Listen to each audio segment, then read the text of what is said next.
So I'm just going to start off with the obvious here this morning, that I am announcing that I am stepping down as the leader of the Conservative Party of British Columbia. I will be remaining as an MLA and carrying out the work that needs to be done with regards to representing my riding of the Chaka Lakes. You know, it's been a great honor building this party, taking this thing from where it is and bringing the Conservative Party back to British Columbia, back to life in this province. It's been a great honor for the people who stepped up to run and the people that stepped up to support us at a time when the Conservative Party was virtually non-existent. And people took their chance on me, on the Conservative Party, on bringing about the change and hope that British Columbia has wanted to see. And it's been truly an honor to see the support and the outpouring of that right across this province. Certainly, you know, from my riding, which I've always been very thankful for and honored to represent, but really across the entire province. And I think, you know, going forward, as we look forward as this Conservative Party going forward, the Conservative Party will be the next government in British Columbia. There's no question in my mind that for the next election, the Conservative Party will win. And so I want to be clear to everybody, to the public, that I don't view what has happened here as a takeover or a hostile takeover by the former BC Liberals. Nobody should be thinking that. This is just what has happened in politics in terms of process and going forward. So I want to be very clear, however, that as the Conservative Party of British Columbia, it's important to think about a little bit of history. The Social Credit Party back in the 60s used to boast that they had like 75 to 85,000 members at a time when the province was obviously way, way smaller in population than it is today. Yet today in British Columbia, the NDP party has only 11,000 members. Us as a Conservative Party, I think we're down to around 6,500 members. The future of this party needs to rest with the members. It needs to rest with the people in this province. The Conservative Party will win this next election, and whoever we select as a leader through whatever this leadership process is going to be will become the next Premier of the province of British Columbia, which is why I'm encouraging people to get involved and take out their membership in the party, particularly the youth. This is about their future. This is about where this province is going to go. Do not let special interest groups take over and make those decisions for you. Get involved. Make sure that your voice is here, because this will be the next Premier. This will set the tone for the next generation in British Columbia. And it's going to be up to people to get involved. And there's an old saying in politics, is politics are made by those who show up. And so my encouragement to people in this province is to get involved in politics. It matters. It's your life. You look what's going on with private property. You look what's going on with crime. You look what's going on with our economy. That is a direct result of politics. And so my ask for people in this province is to, you know, get behind whoever the next leader is going to be, but most importantly, get involved in this party and make that decision as to who that person should be, so that we can assure that we have solid Conservative values and that common sense values that are going to form the future of British Columbia. With that, I'm happy to take any questions. What changed for you between yesterday when you walked into the House and sat at the leader's desk and put out a tweet saying you're not resigning, and this morning? Walk us through that process. Well, I mean, what's changed, obviously, I talked to many of my supporters. I talked to the core people that have been around me, talked to my wife. They all encouraged me to carry on with this fight. But in order to do that would be the creation of a civil war within the Conservative Party of British Columbia. And that is not in the interest of this party. It's not in the interest of our members, and I don't think it's the interest of British Columbia. And so I was not prepared to go forward and have that civil war and drive that divide, because I believe strongly that we need that common sense change in British Columbia, and there's only one way to deliver that. Do you feel like what occurred at the party level and the caucus level with a caucus meeting where not everyone was there and a party changing its rules was legitimate? Are you doing this because you have to, or in a practical sense, or are you doing it because of those votes?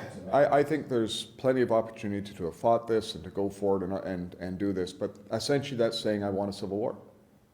I want to have sides divided. I want to take our party and drag it through a fight.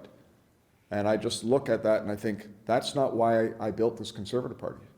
That's not why I carried on and did this. I mean, remember, when I was booted out of the Liberal Party back in 2022, I was prepared just to retire.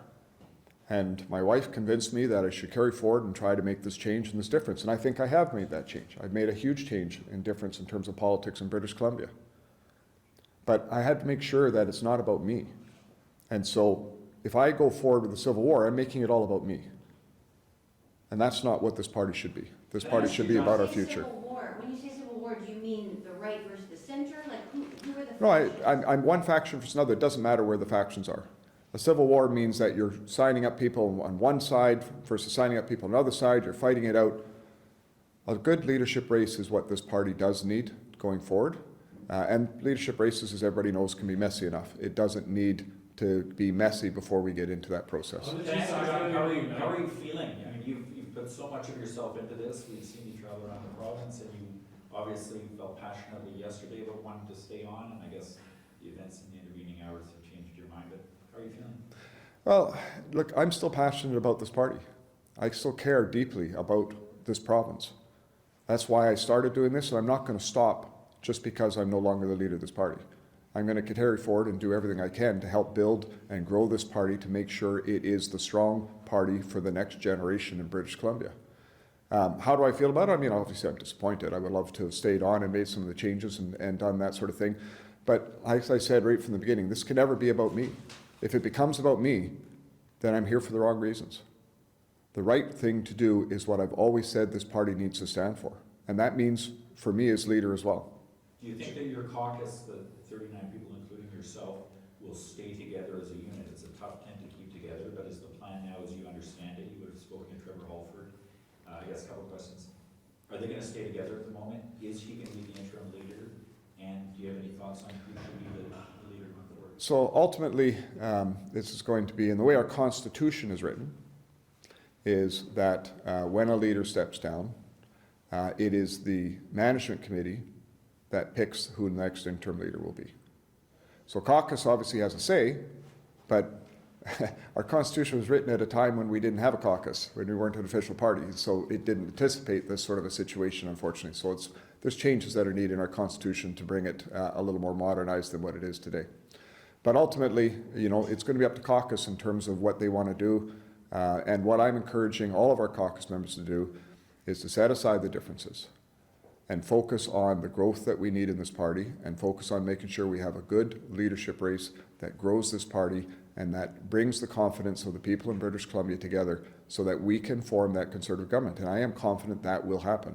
Do you think there's still some bad blood between some of the MLAs who have, you know, taken obviously two sides here, and some of them seemed really frustrated yesterday by the fact that, you know, a select group of people had voted voted you out, and some people said they weren't even at that vote. So Yeah. Can this be repaired? I certainly think it can be in terms of it. And I think that, quite frankly, caucus will likely go through a bit of a honeymoon period at this point.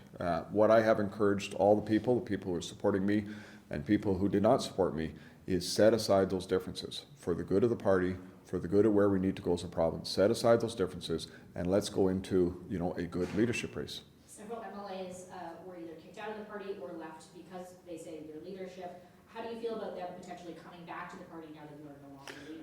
I mean, that's ultimately going to be a decision by caucus, to make a decision as to whether or not they should be welcomed back into our caucus or whether they want to come back into our caucus. But ultimately, that is going to be a decision that caucus will need to make. And like I say, going forward, we need to make sure that we are a strong, united Conservative Party in British Columbia, because that is what the province is looking for. That's what the province needs, and I believe that's what will be delivered for the people in BC. Who's the leader of the party right now? Like now that you're stepping down? So officially, I have not sent a letter to the party yet. I will be doing that after this press conference. But is there going to be is Trevor Halford the interim leader?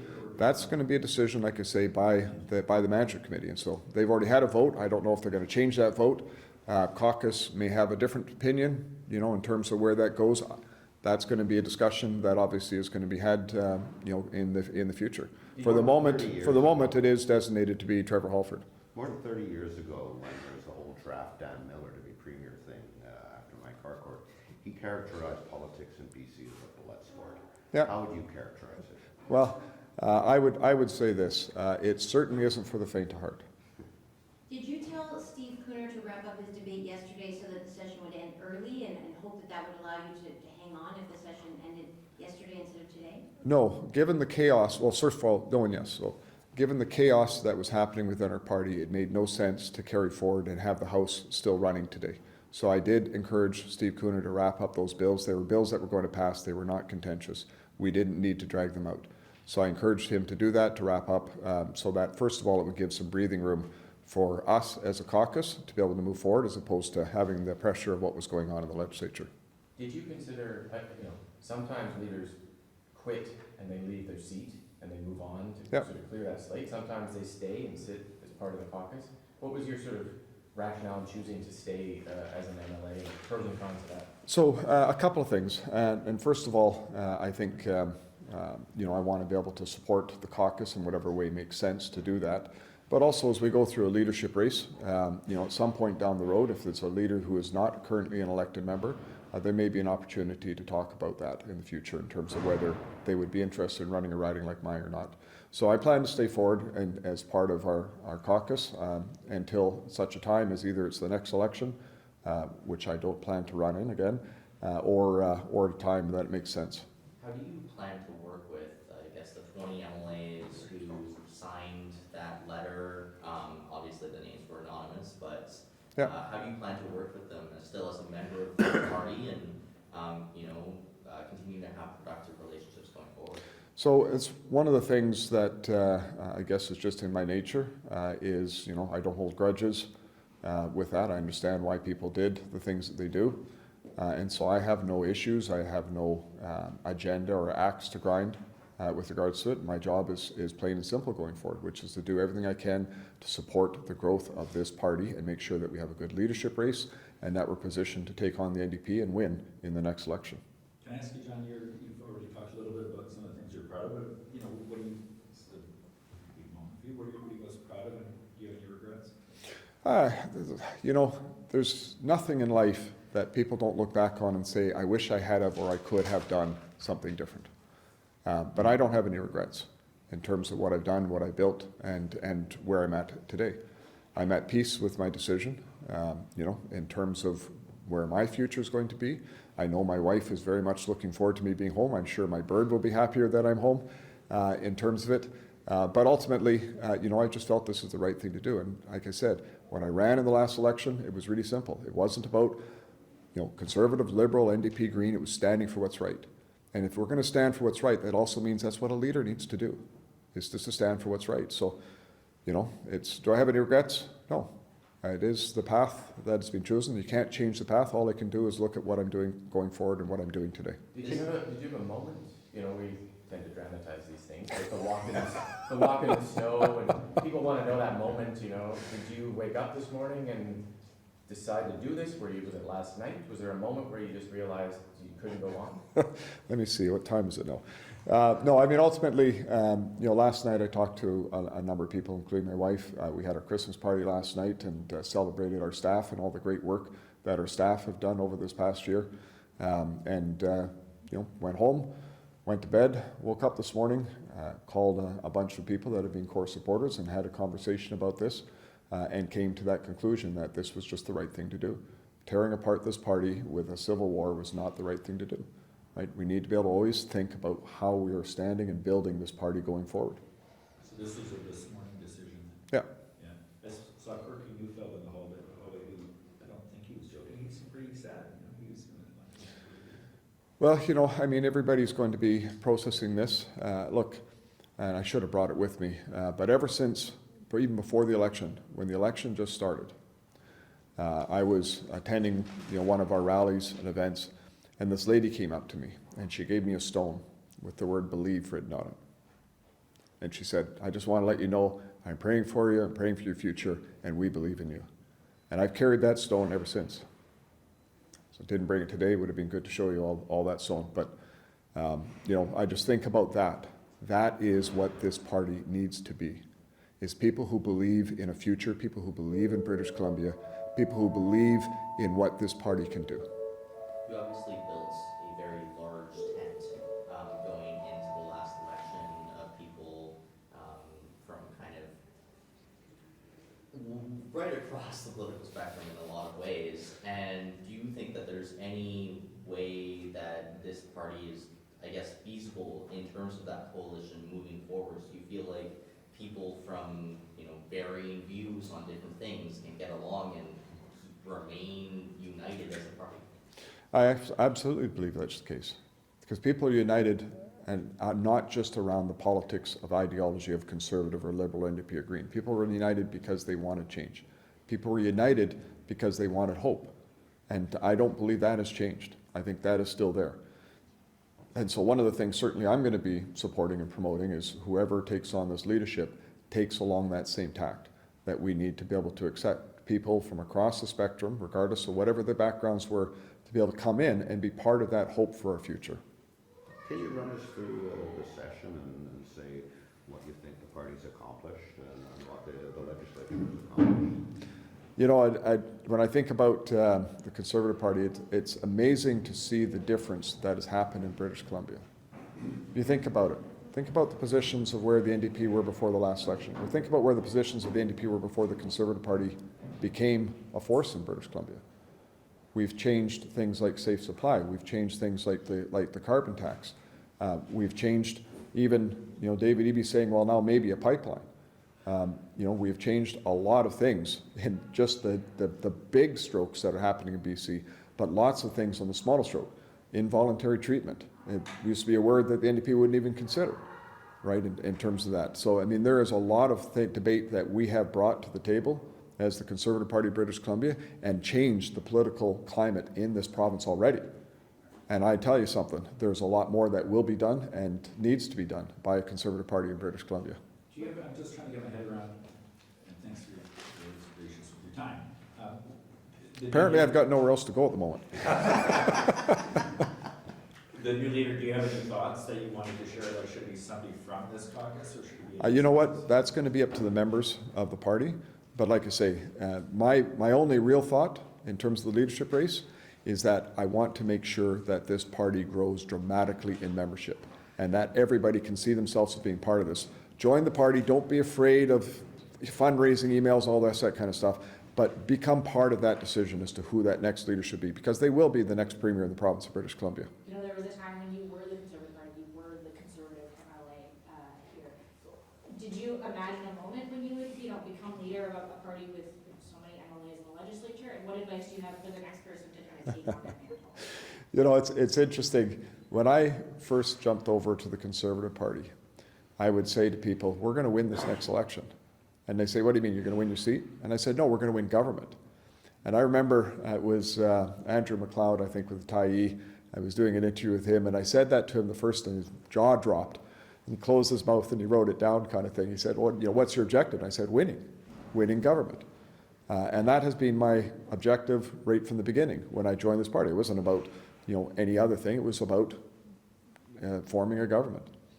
And so I had to convince, obviously, people to step up and run that we could do this. I had to convince the public doing this. I even had to convince our own management committee and board and executive director that we could do this, because even it was all the way up until I think it was May or June before the election, they still thought, wouldn't it be great if we were official opposition? They didn't even think that we could potentially win. But like I say, that lady gave me that stone believe. I mean, that is what I have done right from the beginning, is believe what we could do. And that's the only thing a leader can do, is shoot for exactly what you need to try to achieve. We came just short last year in the election, lots of factors in there, lots of woulda, coulda, shouldas. But I'm really proud and honored to have been part of this and proud of what we were able to achieve. Maybe let's just draw that reflection back a bit more to the last 3 years that you've had in terms of being, I guess, ejected from the BC Liberals, then BC United, on your birthday, and then becoming an independent MLA, joining the Conservatives, then having Bruce Banman cross the floor and join you, and you being a team of two, and then working your way up to a party that did form official opposition and came only a couple seats short of 1,000 votes or so from having 50 Yeah. plus seats. So reflect on those last 3 years, because that seems like it must be a wild time. I can say that it went by fast, that when you're in the middle of it doing it, you don't really have time to reflect and think about it. I'm sure in the weeks and months ahead, I will certainly have more time to reflect on it. But I think that the thing that was most interesting about that is starting off with meetings of 5 and 10 people. And then the next time you go back to the community, it's 20 to 40 people. And the next time you go back to people, it's 50 to 100 people. And watching how that grew organically across the provinces, people were desperate for that change that they wanted to see, that common sense. And so that's the process that went through, and I think it was quite an interesting journey for sure. We're good? We're good, people? Thanks very much. Thanks, John. John, thank you. Yep, my pleasure. Thanks, you guys been really stand-up guy. Good luck. Thank you. Appreciate All it. the best. Thank you. Merry Christmas. Merry Christmas. Yes, I guess that means I don't have to worry about doing year-end interviews. I guess it doesn't Sure, we're in the same time.